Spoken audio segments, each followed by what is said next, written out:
মুসলমানের আওয়াজ হবে সিংহের মতন, মুসলমানের আওয়াজ বিড়ালের মতো হতে পারে না। মুসলমানের হুঙ্কারে কাফের বেঈমান সব কি করবে, আপনার সব ভারতে পালিয়ে যাবে, ঠিক কিনা বলে? শাহজালাল ইয়ামানি রহমাতুল্লাহি আলাইহি হুঙ্কারে গৌর গোবিন্দ ভেঙ্গে চুরমার হয়ে গিয়েছে। মুসলমান কখনো পিছপাও হয় না, মুসলমান কখনো কাউকে ভয় করে না, মুসলমান ভয় করে একমাত্র আল্লাহকে, ঠিক কিনা বলে?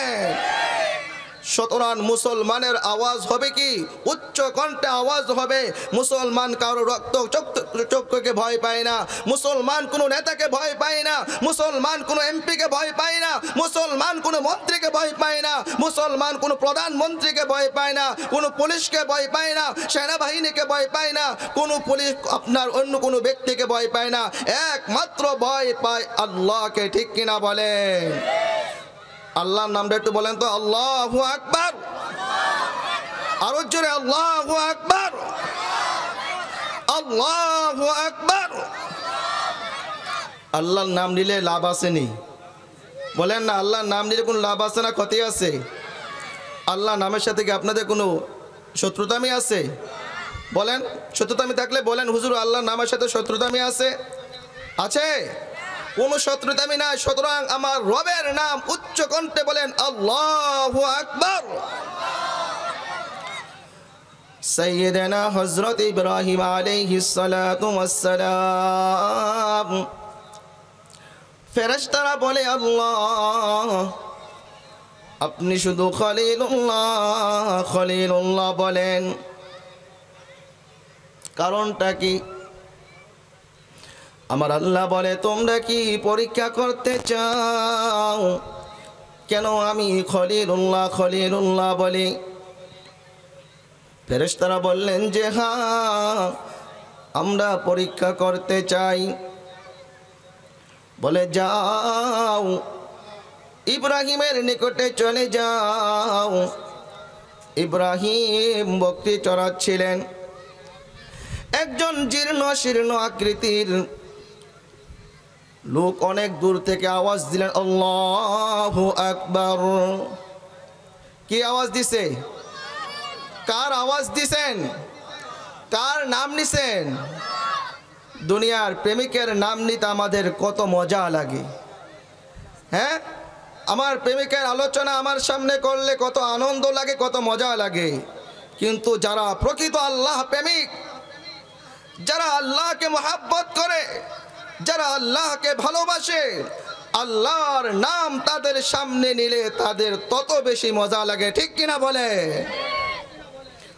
হযরত ইব্রাহিম আলাইহিস সালাতু ওয়াস সালাম বেকুল হয়ে গেলেন, অস্থির হয়ে গেলেন। কে আমার মাশূকের নাম উচ্চারণ করলো? কে আমার রবের নাম উচ্চারণ করলো? দেখলেন একজন জীর্ণ শীর্ণ ব্যক্তি আল্লাহর নাম উচ্চারণ করলেন। নবী ইব্রাহিম বললেন, ভাই আমার, আপনি আমার রবের নাম আরেকবার উচ্চারণ করুন। ওই জীর্ণ শীর্ণ ব্যক্তি বলতেছেন, আমি যে একবার উচ্চারণ করলাম, আমি যে একবার আল্লাহর নাম নিলাম, তুমি আমাকে কি দিবে? হযরত ইব্রাহিম আলাইহিস সালাতু ওয়াস সালাম বললেন, এই যে বকরির পাল দেখতেছো, এই বকরির পালের অর্ধেক আমি তোমাকে দিয়ে দিলাম। সুবহানাল্লাহ বলেন। বলে আরেকবার শোনাও। আরেকবার শোনালেন আল্লাহু আকবার। হযরত ইব্রাহিম আলাইহিস সালাতু ওয়াস সালামের আগ্রহ, মোহাব্বত, ভালোবাসা আরো বেড়ে গেল। বলেন আরেকবার শোনাও। বলে আমি যে তোমাকে দ্বিতীয়বার শোনাইলাম, দ্বিতীয়বারের প্রতিদান তুমি আমাকে কি দিবে? ইব্রাহিম আলাইহিস সালাতু ওয়াস সালাম বললেন, বাকি অর্ধেক পাল, বাকি অর্ধেক যে বকরি রয়েছে, ওই বকরিগুলো আমি তোমাকে দিয়ে দিলাম। বলে আরেকবার শোনাও। আরেকবার শোনালেন। বলে আরেকবার শোনালে আপনি আমাকে কি দিবেন? ইব্রাহিম আলাইহিস সালাতু ওয়াস সালাম বললেন, আপনি বকরির মালিক হয়ে গিয়েছেন। এই বকরিগুলো দেখাশোনা করার জন্য একজন রাখাল লাগবে, ঠিক কিনা বলেন? বলতে স্যার একবার যদি তুমি আমাকে আল্লাহু আকবার শোনাও তাহলে তোমার এই বকরিগুলোর রাখাল আমি নিজে হয়ে যাব। সুবহানাল্লাহ। তাহলে আল্লাহর নামের সব আসেনি? আল্লাহর নাম নিলে সব হবে কি না? অবশ্যই হবে। প্রিয় হাজিরিন, আমি আপনাদের সম্মুখে মহাগ্রন্থ আল কোরআনের একটি আয়াত তেলাওয়াত করেছিলাম। মহান আল্লাহ পাক রব্বুল আলামিন বলেন, ইয়া ওয়াইলাতা লাইতানি লাম আত্তাখিদ ফুলানান খলিলা।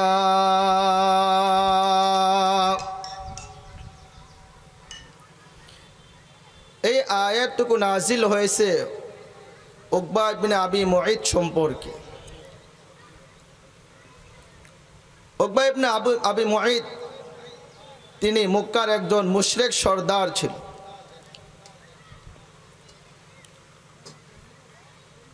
তিনি ব্যবসা বাণিজ্য করতেন। যখনই তিনি ব্যবসা করে ফিরে আসতেন সিরিয়া থেকে, যে লভ্যাংশ হতো, যে লাভ হতো, ওই লভ্যাংশের টাকা দিয়ে এলাকার মানুষকে দাওয়াত করে খাওয়াতেন। যেহেতু রাসূল করিম সাল্লাল্লাহু আলাইহি সাল্লামের সাথেও তার সম্পর্ক ভালো ছিল, একবার সে সফর থেকে আসার পরে এলাকার লোকদেরকে দাওয়াত করলেন। সাথে সাথে বিশ্ব নবী জনাবে মুহাম্মদুর রাসূলুল্লাহ সাল্লাল্লাহু আলাইহি সাল্লামকেও দাওয়াত করলেন। রাসূল করিম সাল্লাল্লাহু আলাইহি ওয়াসাল্লাম উকবা ইবনে আবি মুঈতের দাওয়াত কবুল করে তার বাড়িতে গেলেন। যখন রাসূলের সামনে খাবার পেশ করা হলো, রাসূল করিম সাল্লাল্লাহু আলাইহি সাল্লাম বললেন যে আমি তোমার খাবার ততক্ষণ পর্যন্ত গ্রহণ করব না যতক্ষণ পর্যন্ত তুমি ইসলাম ধর্ম গ্রহণ করবে না। উকবা ইবনে আবি মুঈত দেখলেন যে যদি আমি ইসলাম ধর্ম গ্রহণ না করি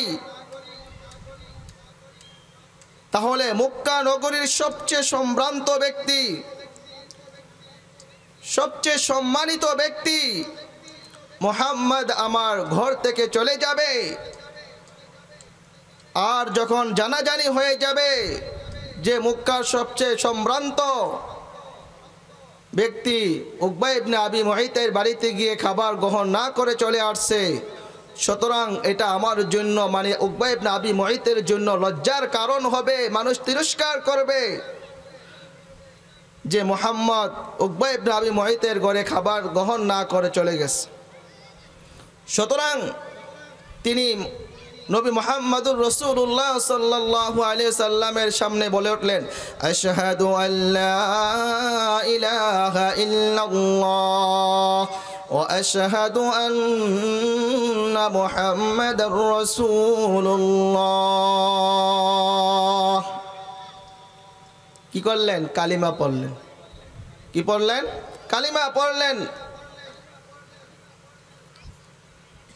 এখন অত্র এলাকার মনে করেন একজন গণ্যমান্য ব্যক্তি, সবাই যাকে চিনে, সবাই যাকে মানে, এরকম এক ব্যক্তি যদি কোনো একটা কাজ করে ফেলে তাহলে ওই কাজটা গোপন থাকে না, ওই কাজ এলাকায় ছড়িয়ে পড়ে যে অমুক নেতা বা অমুক ব্যক্তি এই কাজটা করেছে। উকবা ইবনে আবি মুঈত যখন ইসলাম ধর্ম গ্রহণ করলেন, কালিমা পাঠ করলেন, তার সবচেয়ে কাছের বন্ধু ছিল উবাই ইবনে খালফ। উবাই ইবনে খালফ যখন জানতে পারলো, শুনলো যে তার বন্ধু ইসলাম গ্রহণ করেছে, তখন সে তার বন্ধুকে বললেন, কেন তুমি ইসলাম ধর্ম গ্রহণ করলে? কেন তুমি মুহাম্মদের ধর্ম গ্রহণ করলে? তখন উকবা ইবনে আবি মুঈত উযর পেশ করলেন যে আমি তো মুহাম্মদের মনোরঞ্জনের জন্য আমি তো মুহাম্মদের মনোতুষ্টির জন্য শুধু ইসলাম ধর্ম গ্রহণ করেছি, কালিমা পাঠ করেছি। কিন্তু তিনি যতই উজর পেশ করলেন, তার উজর উবাই ইবনে খলফ গ্রহণ করলেন না, বুঝার চেষ্টা করলেন না। বলতেছে, ততক্ষণ পর্যন্ত তোমার কথাকে বিশ্বাস করব না, ততক্ষণ পর্যন্ত তোমার কথাকে আমি মানব না, যতক্ষণ পর্যন্ত তুমি গিয়ে সরাসরি রসুলের সামনে কি করবে, রসুলের মুখে থুতু নিক্ষেপ না করবে। নাউজুবিল্লাহ বলবেন না? নাউজুবিল্লাহ। এই কমবখ বন্ধুর কথা অনুসারে রসুলের দরবারে গেলেন এবং রসুলের মুখে থুতু নিক্ষেপ করলেন। নাউজুবিল্লাহ। এই কমবখ সম্পর্কে আল্লাহ সুবহানাহু ওয়া তাআলা এই আয়াত নাজিল করেছেন, ইয়া ওয়াইলাতা লাইতানি লাম আত্তাখিয ফুলানান খলিলা। আমরা তো বন্ধু গ্রহণ করি, আমাদের বন্ধু বান্ধব আছে, কাকে বন্ধু বানাবো, কার সাথে ওঠা বসা করব, কার সাথে চলাফেরা করব, একটু চিন্তা করতে হবে। কোনো খারাপ ব্যক্তিকে বন্ধু বানানো যাবে না, কোনো ফাসিককে বন্ধু বানানো যাবে না, কোনো সুদখোরকে বন্ধু বানানো যাবে না, কোনো জিনাখোরকে বন্ধু বানানো যাবে না, কোনো বেঈমান ফাসিককে বন্ধু বানানো যাবে না, কোনো খারাপ নেতাকে বন্ধু বানানো যাবে না, কোনো খারাপ এমপিকে বন্ধু বানানো যাবে না, কোনো খারাপ মন্ত্রীকে বন্ধু বানানো যাবে না, কোনো খারাপ রাষ্ট্রপতিকে বন্ধু বানানো যাবে না। এক কথায় কোনো খারাপ ব্যক্তির সাথে বন্ধুত্বের সম্পর্ক রাখা যাবে না। বন্ধুত্ব সম্পর্ক হবে ওই ব্যক্তির সাথে যাকে দেখলে আল্লাহর কথা মনে পড়ে। বন্ধুত্ব হবে ওই ব্যক্তির সাথে যেই ব্যক্তি 5 ওয়াক্ত নামাজ পড়ে। বন্ধুত্ব হবে ওই ব্যক্তির সাথে যে মিথ্যা কথা বলে না। বন্ধুত্ব হবে ওই ব্যক্তির সাথে যে সুদ খায় না। বন্ধুত্ব হবে ওই ব্যক্তির সাথে যে ঘুষ খায় না। বন্ধুত্ব হবে এলাকার সৎ কর্ম এবং সত্যবাদী আমানতদার বিশ্বস্ত ব্যক্তিদের সাথে। ঠিক কিনা বলেন?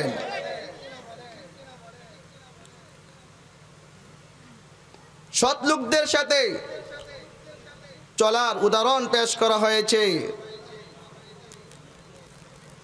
আতরওয়ালার সাথে। আপনি যখন কোনো আতরের দোকানের পাশ দিয়ে যাবেন, যদি আপনি আতর ক্রয় নাও করেন, সেখান দিয়ে যাওয়ার কারণে, আতরের পাশ দিয়ে অতিক্রম করার কারণে আতরের যে একটা ঘ্রাণ, ওই ঘ্রাণ আপনার নাকে আসবে, আপনার মনে একটু আনন্দ লাগবে, ভালো লাগবে। আর যদি আপনি আতর ক্রয় করেন তাহলে তো আপনি অনেক ঘ্রাণ ক্রয় করে নিলেন। আর খারাপ ব্যক্তির সাথে চলাচলের উদাহরণ দেওয়া হয়েছে আপনার কামারের দোকানের সাথে। আপনি যখন কামারের দোকানের পাশ দিয়ে যাবেন, কামার যখন আপনার পাপড় টেনে কি করবেন, আগুন প্রজ্বলিত করবেন, আগুন জ্বালাবে, তখন তার ধোঁয়ার একটা যে দুর্গন্ধ, ওই দুর্গন্ধ যখন আপনার নাকে আসবে তখন আপনার কাছে একটা অস্বস্তিকর খারাপ লাগবে। আর যদি আপনি ওই কামারের দোকানে পাশে বসেন তাহলে ছাই এসে উড়ে আপনার কাপড় নষ্ট করে দিবে। ঠিক কিনা বলেন? ঠিক তদ্রূপভাবে আপনি যখন কোনো ভালো ব্যক্তির সাথে উঠা বসা করবেন, ভালো ব্যক্তির সাথে সম্পর্ক রাখবেন, তখন ভালো ব্যক্তির ভালো গুণগুলো আপনার মাঝে চলে আসবে। আর যখন কোনো খারাপ ব্যক্তির সাথে উঠা বসা করবেন, খারাপ ব্যক্তির সাথে চলাচল করবেন, তখন ওই খারাপ ব্যক্তির খারাপ দিকগুলো আপনার মাঝে চলে আসবে। ঠিক কিনা? এই জন্য কবি বলছেন, সোহবতে সালেহ তরা সালেহ কুনাদ, সোহবতে তালেহ তরা তালেহ কুনাদ, এক জমানা সোহবতে বা আউলিয়া, এক জমানা সোহবতে বা আউলিয়া, बेहतर सद साले तोआत बेरिया मैले मोमिन सोए मोमिन मिशवाद सोए काफिर मिशवाद। তাহলে আমরা কাদের সাথে চলবো? নেককার ব্যক্তিদের সাথে। আমরা কাদের সাথে চলবো? আল্লাহ ওয়ালাদের সাথে চলবো। আমরা কাদেরকে ভালোবাসবো? হাক্কানি ওলামায়ে রব্বানি ওলামায়ে কেরামদেরকে ভালোবাসবো। আমরা নবীদেরকে ভালোবাসবো। আমরা আমাদের মাতা পিতাকে কি করব? ভালোবাসবো, মুহাব্বত করব। সাহাবায়ে কেরাম রসুল করিম সাল্লাল্লাহু আলাইহি ওয়াসাল্লামকে মুহাব্বত করেছেন, ভালোবেসেছেন। নিজেদের জীবনের চেয়েও রসুল করিম সাল্লাল্লাহু আলাইহি ওয়াসাল্লামকে মুহাব্বত করেছেন, ভালোবেসেছেন। রসুল বলেছেন, লা ইউমিনু আহাদুকুম হাত্তা আকুনা আহাব্বা ইলাইহি মিন ওয়ালিদিহি ওয়া ওয়ালাদিহি ওয়ান নাসি আজমাইন। কোন ব্যক্তি ততক্ষণ পর্যন্ত প্রকৃত মুমিন হতে পারবে না যতক্ষণ পর্যন্ত আমি নবী তার নিকটে তার মাতা পিতা, তার সন্তান এবং পৃথিবীর সমস্ত মানুষের চেয়ে প্রিয় না হব। একবার হযরত ওমর রাদিয়াল্লাহু তাআলা আনহু বললেন, ইয়া রাসূলুল্লাহ, ইয়া হাবিবাল্লাহ, আমি আপনাকে ভালোবাসি, মহাব্বত করি। রাসূল বললেন, হে ওমর, তুমি কি তোমার জীবনের চেয়েও মহাব্বত করো, প্রাণের চেয়েও মহাব্বত করো? হযরতে ওমর রাদিয়াল্লাহু তাআলা আনহু একটু চুপ রইলেন, পরক্ষণে বললেন, ইয়া রাসূলুল্লাহ, ইয়া হাবিবাল্লাহ, আমি আমার জীবনের চেয়েও, আমি আমার প্রাণের চেয়েও আমি আপনাকে মহাব্বত করি। বলেন সুবহানাল্লাহ। আপনারা হযরতে আবু বকরের নাম শুনেছেন। হযরতে আবু বকর সিদ্দিক রাদিয়াল্লাহু তাআলা আনহু, যিনি জান্নাতের সার্টিফিকেট প্রাপ্ত একজন লোক ছিলেন। সমস্ত সাহাবায়ে কেরাম জান্নাতি। দলিল কি? রাদিয়াল্লাহু তাআলা আনহুম ওয়া রাদু আন। স্বয়ং আল্লাহ তাআলা সাহাবায়ে কেরামের প্রতি খুশি রয়েছেন, সন্তুষ্ট রয়েছেন।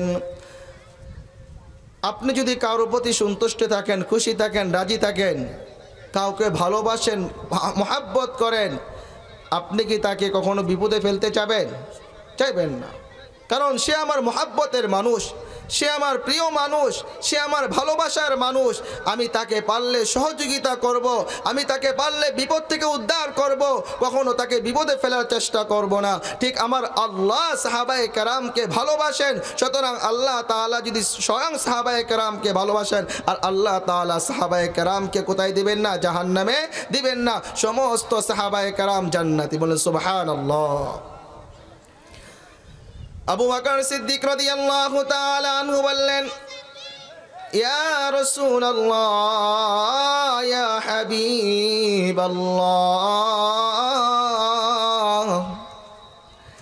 আপনি আমাকে অনুমতি প্রদান করুন, আপনি আমাকে অনুমতি প্রদান করুন।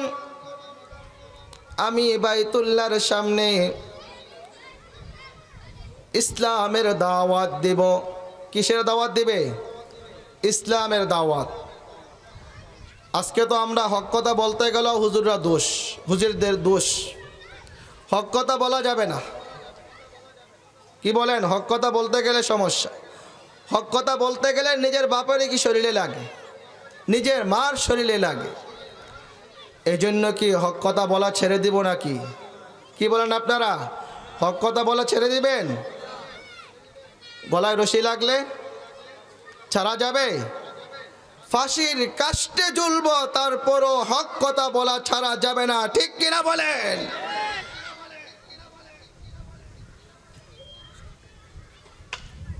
সূরাতুল লাহাব যখন নাজিল হলো, অবতীর্ণ হলো, সূরাতুল লাহাবের মাঝে আবু লাহাবের জাহান্নামের বর্ণনা আছে। আবু লাহাবের জাহান্নামে চিরস্থায়ী জাহান্নামী হবে। সাথে সাথে তার স্ত্রী কত আসলো যে তার স্ত্রীও কি হবে? জাহান্নামী হবে। আবু লাহাবের স্ত্রী উম্মে জামিল যখন শুনল সে জাহান্নামে যাবে, সে এখন মুহাম্মদকে হত্যা করার জন্য, মুহাম্মদকে মারার জন্য রওনা দিয়ে দিল। পাথর নিয়ে রওনা দিয়েছে। বিশ্ব নবী, মায়ার নবী, দয়ার নবী, আমার আপনার প্রাণের নবী, দু জাহানের কান্ডারি নবী, বাইতুল্লাহর সামনে তিনি কোরআন তেলাওয়াত করতেছিলেন। রসুলের কোরআন তেলাওয়াত শোনার জন্য মক্কার কাফের মুশরিকরা পর্যন্ত অনেক আগ্রহী ছিল। রসুলের কোরআন তেলাওয়াত এত মধুর ছিল, মক্কার মুশরিকরা পর্যন্ত রাতের গভীরে রসুলের বাড়ির পাশে এসে রসুলের কোরআন তেলাওয়াত শ্রবণ করতেন। বলেন সুবহানাল্লাহ। রসুল করিম কোরআন তেলাওয়াত করতেছিলেন। والشمس وضحاها والقمر إذا تلاها والنهار إذا جلاها والليل إذا يغشاها والسماء وما بناها والأرض وما طحاها ونفس وما سواها فألهمها فجورها وتقواها قد أفلح من زكاها وقد خاب من دساها كذبت ثمود بطغواها إذ انبعث أشقاها فقال لهم رسول الله ناقة الله وسقياها فكذبوه فعقروها فدمدم عليهم ربهم بذنبهم فسواها ولا يخاف عقباها আল্লাহু আকবার বলেন। রাসূল কোরআন তেলাওয়াত করতেছে, উম্মে জামিল পাথর নিয়ে রওনা দিয়েছে, রসুলকে পাথর মেরে শেষ করে দিবে। বলেন নাউজুবিল্লাহ। আবু বকর সিদ্দিক রাদিয়াল্লাহু তাআলা আনহু রাসূল করিম সাল্লাল্লাহু আলাইহি ওয়াসাল্লামের কোরআন তেলাওয়াত শ্রবণ করতেছেন, রসুলকে দেখতেছেন এবং সরাসরি রসুলের কোরআন তেলাওয়াত শ্রবণ করতেছেন। দেখলেন উম্মে জামিল পাথর নিয়ে আসতেছে। আবু বকর বললেন, ইয়া রাসূলুল্লাহ, ইয়া হাবিবাল্লাহ, ওই যে মহিলা মানুষ আসতেছে আপনাকে হত্যা করার জন্য, আপনাকে মারার জন্য। মহিলা মানুষ এমনি তো সমস্যা, হাত দিলে তো আরো সমস্যা, ধরলে আরো সমস্যা, আবার তিনি আপনার বেআইন। বলে বেআইন কিভাবে?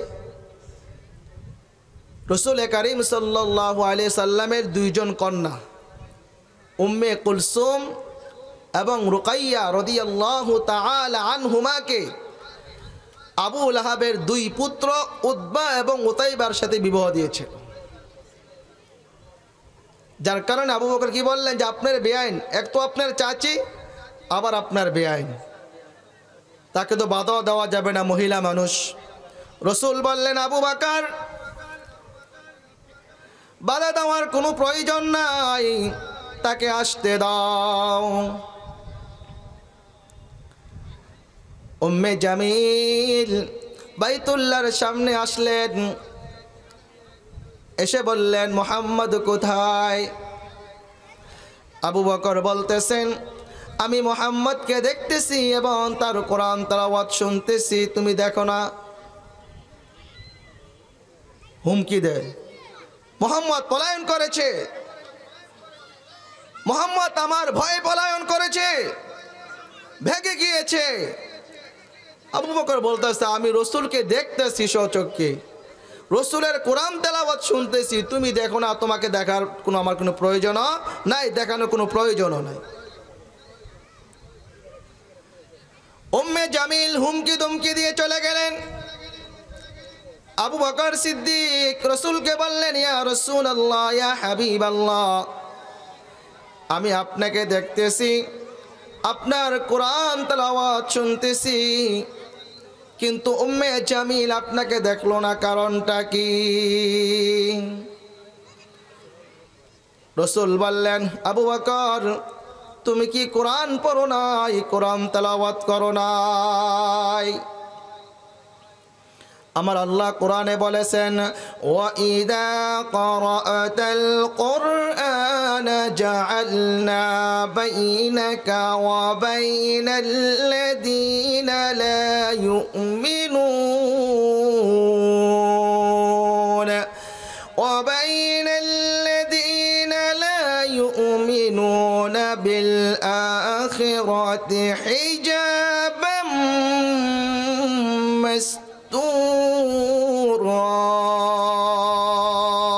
আল্লাহু আকবার বলেন।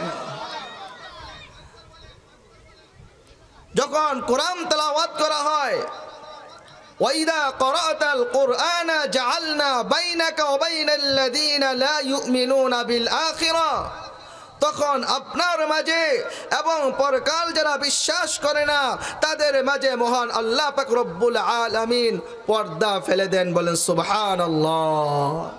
বলে আবু বকর, আমি যখন কোরআন তেলাওয়াত করতেছিলাম, উম্মে জামিল যখন আমাকে মারার জন্য এসেছিল, আল্লাহ সুবহানাহু ওয়া তাআলা উম্মে জামিল এবং আমার মাঝখানে পর্দা ফেলে দিয়েছেন। বলেন সুবহানাল্লাহ। মারে কে?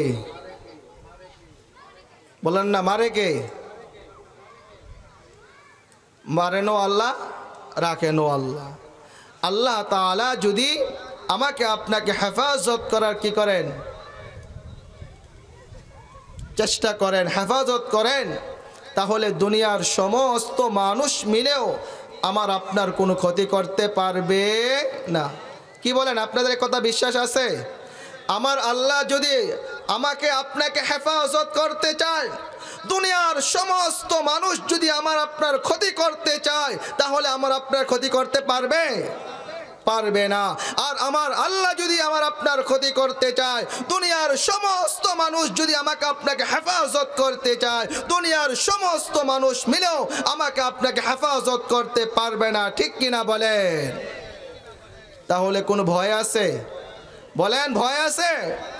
ভয় নাই। যদি আমার আল্লাহ আমার সাথে থাকে তার কোনো কি নাই, ভয় নাই। মাল্লাহু মাওলা ফালাহুল কুল, যার আল্লাহ আছে তার কোনো কি নাই, ভয় নাই। সারা পৃথিবী তার আছে। সারে দুনিয়া হো মুখালিফ কুছ নেহি নুকসান হায়, গম নেহি হায় ডর নেহি হায় জব খুদা রহমান হায়। সারে দুনিয়া হো মুখালিফ কুছ নেহি নুকসান হায়, গম নেহি হায় ডর নেহি হায় জব খুদা রহমান হায়। সূরা লাহাব যখন নাজিল হলো, এবার আবু লাহাব তার দুই সন্তানকে বলতেছেন যে তোমাদের বাবা এবং তোমাদের মার ব্যাপারে আয়াত নাজিল হয়ে গিয়েছে, সুতরাং তোমরা যদি আমার সুসন্তান বলে বিবেচিত হতে চাও, তোমরা যদি আমার সম্পদের ভাগ পেতে চাও, তাহলে এখনই মুহাম্মদের দরবারে যাও এবং মুহাম্মদের দুই মেয়েকে তালাক দিয়ে আসো। নাউজুবিল্লাহ। যেমন বাবা তেমন ছেলে। কোনো ভালো সন্তান যদি হয়ে থাকে, নেককার সন্তান যদি হয়ে থাকে,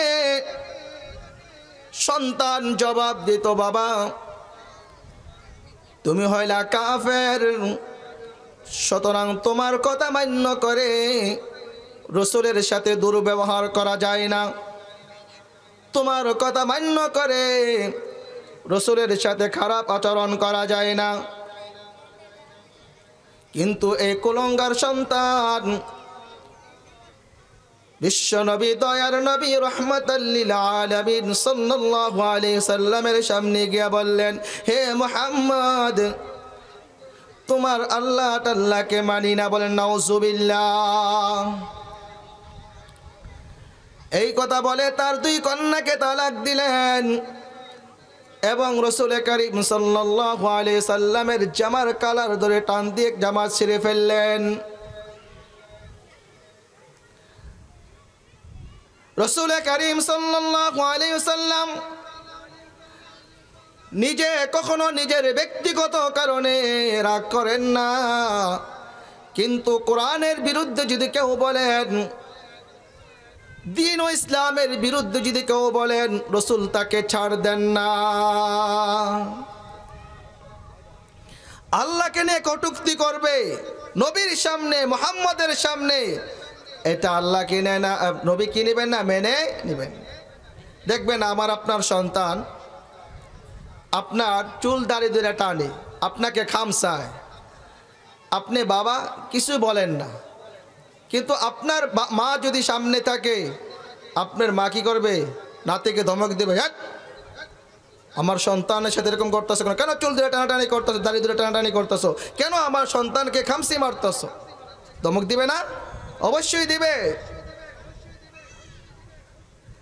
ঠিক তদ্রূপ বাবা, আমার সন্তান যদি আমার বাপ মার সাথে দুর্ব্যবহার করে আর আমি যদি সৎ সন্তান হয়ে থাকি, আমিও এটাকে বরদাস্ত করব না। আমি আমার সন্তানকে শাসাবো, শায়েস্তা করব, ধমক দিব, কেন তুমি আমার বাপ মার সাথে খারাপ ব্যবহার করতেছ। রসুলকে যখন বললেন যে তোমার আল্লাহ টাল্লাহ মানি না, মনে হয় যে চাটা, আল্লাহ টাল্লাহ মানে কি, মনে হয় যে চাটা রাখি। তো রসুলের অন্তর কষ্ট লাগলো যে আমার আল্লাহকে নিয়ে এরকম কথা।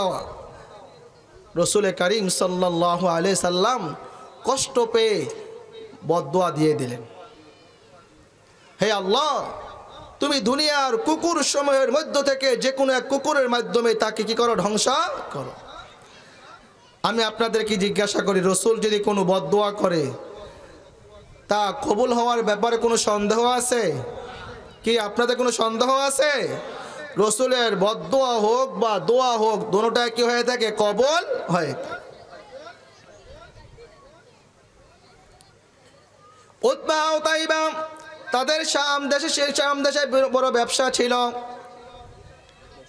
ব্যবসা করার উদ্দেশ্যে শাম দেশে রওনা দিয়েছেন, কিন্তু তাদেরও রসুলের প্রতি বিশ্বাস ছিল। রসুল যেহেতু দোয়া করেছেন যে আল্লাহ তুমি দুনিয়ার কুকুর সমূহের মধ্য থেকে যে কোনো একটা কুকুরের মাধ্যমে তাকে ধ্বংস করো। এখানে কুকুর দ্বারা বাঘ উদ্দেশ্য, কুকুর দ্বারা কি উদ্দেশ্য, বাঘ উদ্দেশ্য। বলে কুকুরের গা আপনার বাঘে কি আছে, একদিক দিয়ে মিল আছে, যে মোতনের দিক দিয়ে প্রস্রাব করার দিক দিয়া, যে কুকুরও পাও কি আলগি দিয়ে প্রস্রাব করে, বাঘও কি করে, পাও আলগিদা প্রস্রাব করে। আর আহলে আরবদের পরিভাষা তারা এখানে কুকুর বলতে বাঘেই বুঝেছে। এখন উতবা আপনার সফর থেকে যখন ফিরে আসলেন, তখনকার জমানা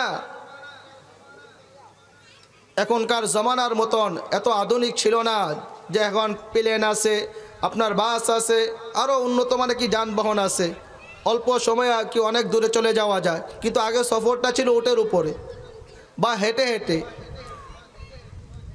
তারা যখন সিরিয়া থেকে ব্যবসায়িক পণ্য কিনলেন, প্রতিমধ্যে যখন রাত্র হয়ে গেল, তারা সেখানে অবস্থান করার জন্য তাঁবু ফেললেন।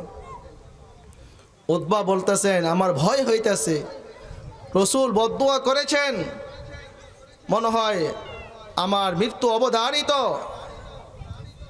আমাকে দুনিয়া থেকে চলে যেতে হবে। তখন উতবার যারা অনুসারী ছিল তারা বললেন যে নেতাজি আপনার কোনো ভয় নাই, নেতাজি আপনার কোনো ভয় নাই, আমরা আছি, আমরা আপনাকে হেফাজত করব, আমরা আপনাকে রক্ষা করব। বলে না নেতা আপনার কোনো ভয় নাই, আমরা আছি, দেখব। কিন্তু যখন বিপদ আসে, আন্দোলন যখন শুরু হয়ে যায়, নেতার কর্মী তো দূরের কথা, নেতাকেও খুঁজে পাওয়া যায় না, ঠিক কিনা বলেন? যাই হোক, অনেক আশ্বস্ত করলেন যে তাদের কাছে যে বস্তাগুলো ছিল তারা বস্তাগুলো একে একে একটার উপরে রেখে আরেকটা কিভাবে টাল দিলেন, অনেক উঁচা করলেন। এবার উতবাকে বললেন যে আপনি ওই উপরে শুয়ে থাকুন, আর এই বস্তাগুলোর চতুর্দিক থেকে আমরা শুয়ে থাকি। বাঘ আসলে তো আগে আমরা নিচে থাকবো, আমাদেরকে খেয়ে না আপনাকে খেবে। আর একটা বাঘ কয়জনকে খাবে? একটা বাঘ কয়জনকে খাবে? আমার আল্লাহ সুবহানাহু ওয়া তাআলা উতবার আকৃতি, উতবার শরীরের ঘ্রাণ সব কিছু ওই বাঘ নামক আজরাইলের কানে দিয়ে দিয়েছে, নাকে দিয়ে দিয়েছেন। সবাই ঘুমিয়ে গেছেন। রাত্র যখন গভীর হয়ে গেল, ওই জঙ্গলের বাঘ জঙ্গলে কেমন যেন তাকিয়ে আছে, কেমন যেন গোয়েন্দা সংস্থার লোকের মতন কাউকে খুঁজতেছে, তালাশ করতেছে। সবাই ঘুমিয়ে গেলেন। এবার বাঘ জঙ্গল থেকে নেমে আসলেন, এসে একে একে সকলে ঘ্রাণ দিতেছে, ঘ্রাণ দিতেছে। প্রত্যেকের শরীরের একটা ঘ্রাণ আছে, প্রত্যেকের শরীরের কি আছে? একটা ঘ্রাণ আছে। আপনি আপনার গঞ্জি দেখবেন, যখন পরবেন খুলবেন, ঘ্রাণ নেবেন, দেখবেন আপনারটা আপনি বুঝতে পারবেন এটা আমার গেঞ্জি, এটা আমার ছেলের গেঞ্জি, এটা আমার বাবার গেঞ্জি। তো প্রত্যেকের শরীরের একটা কি আছে? এক্সট্রা একটা ঘ্রাণ আছে, গন্ধ আছে। তো ওই বাঘ আপনার একে একে সকলের শরীরের ঘ্রাণ নিলেন, কিন্তু আল্লাহ তাআলা যেই ঘ্রাণ ওই বাঘের মস্তিষ্কে ঢেলে দিলেন, ওই ঘ্রাণের সাথে তার মিলতেছে না। হঠাৎ তাকিয়ে দেখলেন যে উপরে একজন শুয়ে আছে। লাফ দিয়ে বাঘ সেখানে উঠে গেল। এবার যখন ঘ্রাণ নিলেন, এবার তো ঘ্রাণ মিলে গেছে। কি গেছে? ঘ্রাণ মিলে গেছে। এবার বাঘ উতবাকে আপনার কামড় মেরে ধরে তাকে সেখানে মেরে ফেললো এবং তার পুরা শরীর টুকরা টুকরা করে দিক বেদিক ছড়িয়ে ছিটিয়ে দিল। এবার বাঘ জঙ্গলে গিয়ে আগের জায়গায় গিয়ে অপেক্ষমান দেখতেছে। যখন সকাল হয়ে গেল, সকলের যখন ঘুম ভাঙল, তারা তাদের নেতার দিকে লক্ষ্য করলেন। দেখতেছে নেতা তো নাই। চতুর্দিকে নেতার শরীরের গোস্ত ছড়িয়ে ছিটিয়ে পড়ে আছে, আর বাঘ জঙ্গল থেকে তা এসে তাকিয়ে আছে, লক্ষ্য করতেছে। আমি আপনাদেরকে জিজ্ঞাসা করি, তারা যে এত বাঁচার চেষ্টা করলো, নেতাকে বাঁচানোর চেষ্টা করলো, তারা কি তাদের নেতাকে বাঁচাইতে পারছে কি না? তারা তাদের নেতাকে বাঁচাইতে পারে নাই। কেন পারে নাই? কারণ রসুলের বরদোয়া, রসুল বরদোয়া দিয়েছেন, হে আল্লাহ, দুনিয়ার কুকুর সমূহের মধ্য থেকে যে কোনো একটা কুকুরের মাধ্যমে তুমি তাকে ধ্বংস করে দাও। সুতরাং যারা আল্লাহর সাথে বিদ্রোহের ঘোষণা করবেন, যারা আল্লাহকে মানবে না, যারা আল্লাহর ওয়ালিদের সাথে বেয়াদবি করবে, যারা নবী রাসূলদের সাথে বেয়াদবি করবে, যারা হক্কানি উলামায়ে কেরামের সাথে বেয়াদবি করবে, আল্লাহ সুবহানাহু ওয়া তাআলা তাদেরকে দুনিয়া তো হেয় প্রতিপন্ন, লাঞ্ছিত, অপমানিত, অপদস্থ করবেন। মৃত্যুর পরেও তাদের জন্য রয়েছে জাহান্নাম। সুতরাং প্রিয় হাজিরিন, এই দুনিয়ার খেলার জায়গা নয়, এই দুনিয়ার রং তামাশার জায়গা নয়। আমরা তো মনে করছি দুনিয়া রং তামাশার জায়গা, দুনিয়া খেলনার জায়গা। আসলাম, আনন্দ ফুর্তি করলাম, আর চলে যাব। চলেতে যাব, কি নিয়ে যাব? ওই অন্ধকার কবরে আমি কি নিয়ে যাব? মাওলার সামনে আমি কি নিয়ে দণ্ডায়মান হব? আমার মাওলা যদি জিজ্ঞাসা করে, বান্দা তোকে আমি এত আদর করে সৃষ্টি করেছিলাম, এত মায়া করে আমি সৃষ্টি করেছিলাম, আমি তোকে নাজ নেয়ামত দান করেছিলাম, আলো বাতাস দান করেছিলাম, আমি তোকে ছোট থেকে নিয়ে আদর স্নেহ করে মায়া মমতা করে তোকে আমি এত বড় করেছিলাম, আমার জন্য কি নিয়ে আসছস? জবাব দিতে পারা যাবে? যদি আমরা আল্লাহ তাআলার বিধান না মানি জবাব দেওয়া যাবে? জবাব দেওয়া যাবে না। এই জন্য বলেছে আর দুনিয়া মাসরাতুল আখিরা, দুনিয়া হলো পরকালের ক্ষেত্র স্বরূপ। দুনিয়াতে যদি নেক আমল করি, দুনিয়াতে যদি ভালো কাজ করি, তাহলে এই ভালো কাজের ফল আমরা কোথায় পাবো? পরকালে গিয়ে পাবো। দুনিয়াতে আপনি জমি চাষ করলেন না, জমিতে আপনি চাষাবাদ করেন নাই, হাল চাষ করেন নাই, কোনো কিছু লাগান নাই, কিন্তু যখন কাটার মৌসুম আসছে অন্য অন্য কৃষকদের সাথে আপনিও জমিতে গেলেন ফসল কেটে আনার জন্য, তাহলে আপনার চেয়ে বড় বোকা আর দুনিয়াতে কেউ হতে পারে না। ঠিক কিনা বলে? কারণ যারা চাষ করছেন তাদের যাওয়া তো ঠিক আছে, কারণ তারা চাষাবাদ করেছেন, এখন ফসল পেকেছে, ফসল কাটার জন্য তারা গিয়েছেন। কিন্তু আমি তো ফসল চাষ করি নাই, ফসল লাগাই নাই, আমি যে গেলাম, সুতরাং আমার জন্য এটা কি হবে? বোকামি হবে। ঠিক তদ্রূপভাবে আল্লাহ তাআলা আমাকে আপনাকে সৃষ্টি করেছেন আল্লাহ তাআলার ইবাদত করার জন্য, আল্লাহ তাআলার বন্দেগী করার জন্য, আল্লাহ তাআলার দাসত্ব করার জন্য। যদি আমি আপনি আল্লাহ তাআলার বন্দেগী না করি, দাসত্ব না করি, গোলামি না করি, তাহলে আমি আপনি কিন্তু পরকালে ধরা খেয়ে যাব। পরকালে কি খেয়ে যাব? ধরা খেয়ে যাব। সুতরাং পরকালে জাহান্নাম থেকে বাঁচতে হলে, পরকালে যদি জাহান্নাম থেকে বাঁচতে চান, তাহলে কি করতে হবে? আল্লাহ তাআলার বিধান এবং রাসূল করিম সাল্লাল্লাহু আলাইহি ওয়াসাল্লামের তরিকা মতো আমাদেরকে জীবন যাপন করতে হবে। হযরতে ফাতেমা রাদিয়াল্লাহু তাআলা আনহার নাম আপনারা শুনেছেন। রাসূলের যত সন্তান ছিল, সমস্ত সন্তানদের মধ্যে সবচেয়ে আদরের কলিজার টুকরা ছিলেন হযরতে ফাতেমা রাদিয়াল্লাহু তাআলা আনহা। ফাতেমা রাদিয়াল্লাহু তাআলা আনহা মৃত্যুর সময় স্বামীকে ওসিয়ত করেন, ও আমার প্রাণের স্বামী, আমার যখন মৃত্যু হয়ে যাবে, আমার মৃত্যুর ঘোষণা দিবে না।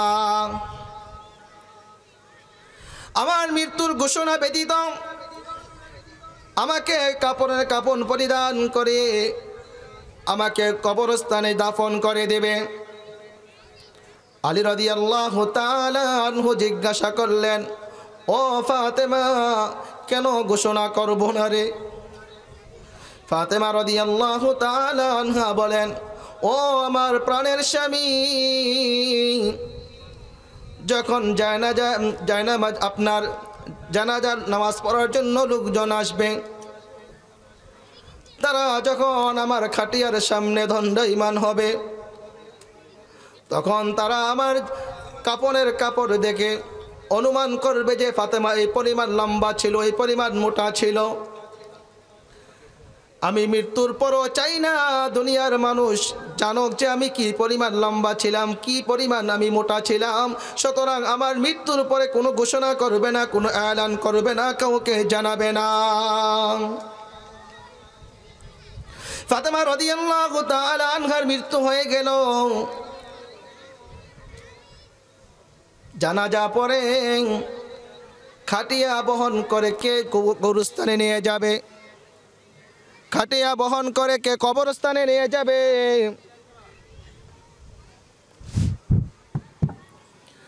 ফাতেমা রাদিয়াল্লাহু তাআলা আনহার মৃত্যু যখন হয়ে গেল, জানাজা পড়ে হযরত আলী, হাসান, হুসাইন তারা অপেক্ষমান। হাসান হুসাইন ছোট মানুষ, খাটিয়াকে বহন করবে। রাসূল করিম সাল্লাল্লাহু আলাইহি ওয়াসাল্লাম আবু যর গিফারিকে স্বপ্নে দেখালেন, ও আবু যর গিফারি, আমার মেয়ের জানাজা পড়ানো হয়েছে, তার খাটিয়া বহন করার জন্য লোক নাই, তুমি তাড়াতাড়ি যাও। একবার, দুইবার, তিনবার যখন এভাবে বললেন, আবু যর গিফারি অনেক দূরে ছিলেন, সেখান থেকে দ্রুত বেগে তিনি ফাতেমা রাদিয়াল্লাহু তাআলা আনহার জানাজার সামনে চলে আসলেন। খাটিয়া বহন করে যখন কবরস্থানে নিয়ে গেলেন, আবু যর গিফারি কবরকে লক্ষ্য করে বলতেছেন, ও কবর, তোমার বুকে দু জাহানের সরদার, দয়ার নবী, মায়ার নবীর কলিজার টুকরা ফাতেমাকে রাখা হচ্ছে। তোমার বুকে জান্নাতি যুবকদের সরদার হাসান এবং হুসাইনের মাকে রাখা হচ্ছে। তোমার বুকে শেরে খুদা, আমি নবীর মেয়েকে চিনি না, আমি জান্নাতি মহিলাদের সর্দারনিকে চিনি না, আমি হাসান হুসাইনের মাকে চিনি না, আমি শেরে খুদা আলীর স্ত্রীকে চিনি না, আমি চিনি একমাত্র আমল আর আমল। আমার কাছে যারা আমল নিয়ে আসবে তারা আমার সুন্দর ব্যবহার দেখতে পারবে, আর যারা বদ আমল নিয়ে আসবে তারা আমার বদ ব্যবহার দেখতে পারবে। এই জন্য তো রাসূল বলেছেন, ইয়া ফাতিমাতু আনকিজি নাফসাকি মিনান নার, ইয়া ফাতিমাতু আনকিজি নাফসাকি মিনান নার। হে ফাতেমা, তুমি তোমার নিজেকে জাহান্নামের আগুন থেকে বাঁচাও। হে ফাতেমা, তুমি তোমার নিজেকে জাহান্নামের আগুন থেকে বাঁচাও। মুহাম্মদের মেয়ে বলে পরিচয় দিলে কাজ হবে না, জান্নাতি মহিলাদের সর্দারনি বলে পরিচয় দিলে কাম হবে না, জান্নাতি যুবকদের সর্দার হাসান হুসেনের মা বলে পরিচয় দিলে কাম হবে না, শেরে খুদা আলীর স্ত্রী বলে পরিচয় দিলে কাম হবে না। ও দুনিয়ার মানুষেরা, আমি মুফতি সাহেব বলে পরিচয় দিলে কাম হবে না, আমি আলেম বলে পরিচয় দিলে কাম হবে না, আমি হাজি বলে পরিচয় দিলে কাম হবে না, আমি গাজী বলে পরিচয় দিলে কাম হবে না, আমি দানবীর বলে পরিচয় দিলে কাম হবে না, আমি দানশীল বলে পরিচয় দিলে কাম হবে না। ওই কবরে চলবে একমাত্র পরিচয়, চলবে একটাই, সেটা হলো আমলের পরিচয়। যদি আমল নিয়ে যেতে পারি, ওই 3.5 হাত কবর আমার আপনার জন্য জান্নাতের বাগান হয়ে যাবে। বলেন সুবহানাল্লাহ। আর যদি আমল নিয়ে না যেতে পারি, হাজির পরিচয় দিলে কি কবর আপনাকে আমাকে ছেড়ে দিবে না? মাওলানার পরিচয় দিলে, মুফতি সাহেবের পরিচয় দিলে, অমুক মসজিদের খতিব ইমাম ছিলাম পরিচয় দিলে ছেড়ে দেবে? যদি আমল ভালো না থাকে, কি বলেন, ছেড়ে দেবে? নেতা ছিলাম ছেড়ে দেবে, এমপি ছিলাম মন্ত্রী ছিলাম ছেড়ে দেবে? ছাড়বে না। প্রিয় হাজিরিন, এই দুনিয়ার হায়াত তো একবারই স্বল্প। আল্লাহ তাআলা আমাকে আপনাকে সৃষ্টি করেছেন। আল্লাহ তাআলা বলেন, ওমা খালাকাতুল জিন্না ওয়াল ইনসা ইল্লা